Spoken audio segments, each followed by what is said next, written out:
देखिए, मेरा नाम अजय शास्त्री है।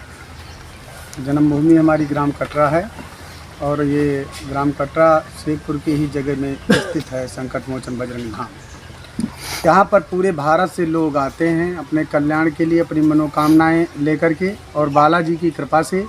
और यहाँ एक संत थे कई वर्षों पूर्व जिनकी ये तपस्थली है, उन्हीं की कृपा से समस्त भक्तों की इच्छाओं की पूर्ति होती है। तो इसके चलते जब लोग आते थे तो आने जाने में उनको दिक्कत पड़ती थी, इसलिए माननीय हमारे ज़िले के जिला पंचायत अध्यक्ष शिव कुमार गुप्ता जी ने इस धाम को ऐसा बढ़ते हुए देख करके उन्होंने आगे रोड हाईवे पर गेट लगवाया संकट मोचन बजरंग धाम के नाम से। और ये 18 जनवरी की रात की बात है। उसी दिन हमारे दादाजी एक्सपायर हुए थे, तो हम लोग उनके अंतिम संस्कार में लगे हुए थे। पूरा परिवार शोक से ग्रस्त था, तो हम लोग उसी में पड़े हुए थे। रात्रि में किसी ने गेट जला दिया संकट मोचन बजरंग धाम का, जिसमें हनुमान जी की जो उस पर फ़ोटो लगी थी, जो हनुमान जी की प्रतिमा थी, उसको जला दिया। आधी जली हुई है, आधी अभी सर बचा है, बाकी जला दिया गया। ये किस दिन की घटना है जिस दिन जलाया गया था? 18 जनवरी की रात की बात है। ये तो पता नहीं रात में कितने टाइम जलाया गया, लेकिन उसी रात की बात है। उसके बाद आपने क्या कहा, मतलब पुलिस से बात हुई, क्या चीज़ तो उसके बाद जब सुबह हम लोग अब बता रहे हैं कि हमारा परिवार जो था शोकाकुल था, तो उसमें हम जब पता चला तो हम लोग गेट तक गए। तो जब गेट पर गए तो वहाँ से हमारे भैया हैं सेवादार, वो फ़ोन किए 112 पर, तो 112 वाले आए थे और फिर उन लोगों ने थाने को सूचना दी, तो थाने से भी लोग आए थे। उन्होंने आश्वासन दिया कि कार्रवाई होगी। हम लोगों से नाम पूछ रहे थे, तो नाम के विषय में अब रात्रि थी तो नाम तो हमें पता नहीं कि भाई कौन जलाया, किसने किया है ये। तो हमने ये कहा था कि देखिए सर, आप लोग पता करिए इस बात का, और आप लोग चाहेंगे तो ज़रूर पता चलेगा। और हमारा किसी से कोई विरोध भी नहीं है, पूरे क्षेत्र में आप लोग जानकारी ले सकते हैं। किसी से हमारा किसी प्रकार का कोई लेन देन, कोई विरोध नहीं है। अब आगे क्या मांग है, आप क्या चाहते हैं आप? हम ये चाहते हैं कि देखिए, जिन लोगों ने ये कृत्य किया हो उनको कठोर से कठोर दंड दिया जाए, ताकि भविष्य में कोई ऐसा फिर करने का विचार ना करे। क्योंकि देखिए, ये कोई आम बात नहीं है।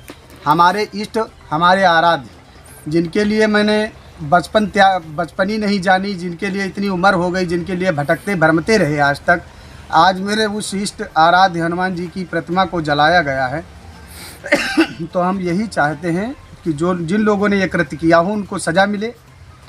और ये हमारा ही नहीं है, हमारे पूरे सनातन के मुख पर ये तमाचा मारा गया है। घटना कितने समय की है भैया? इसके विषय में हमें नहीं पता है। 18 जनवरी की रात थी, अब ये पता नहीं कितने टाइम की बात है।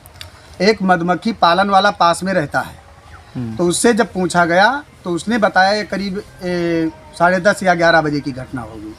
पर जब उससे पूछा गया कि कौन है, किसके आप इसके विषय में जानते हैं, तो उसने कहा ये जानकारी नहीं है कि कौन था। ये कह रहा 4-5 लोग थे।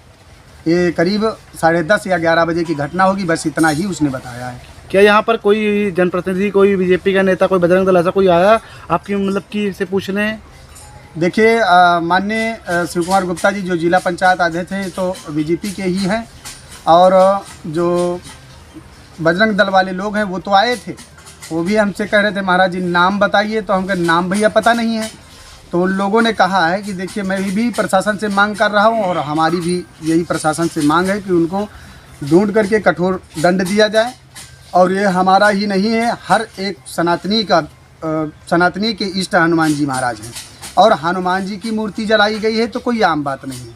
इस पर हम लोग तब तक चुप नहीं बैठेंगे जब तक दोषियों को सज़ा नहीं मिलेगी। तब तक हम अपनी प्रक्रिया और अपनी मांग करते रहेंगे। और हमारा किसी से कोई विरोध या कोई है नहीं, ना ही मैं किसी पर आलक्षण लगाता हूं, लेकिन जो दोषी हैं उनको सज़ा ज़रूर मिले। प्रशासन अभी तक यहाँ कोई आया कि नहीं आया?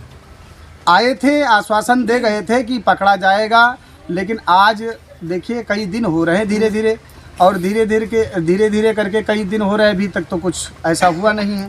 इसलिए हम चाहते हैं कि प्रशासन वाले लोग इस पर एक्शन लें और उनको पता करें, जिन लोगों ने ये कृत्य किया है उनको सज़ा दी जाए। बस यही हमारी मांग है।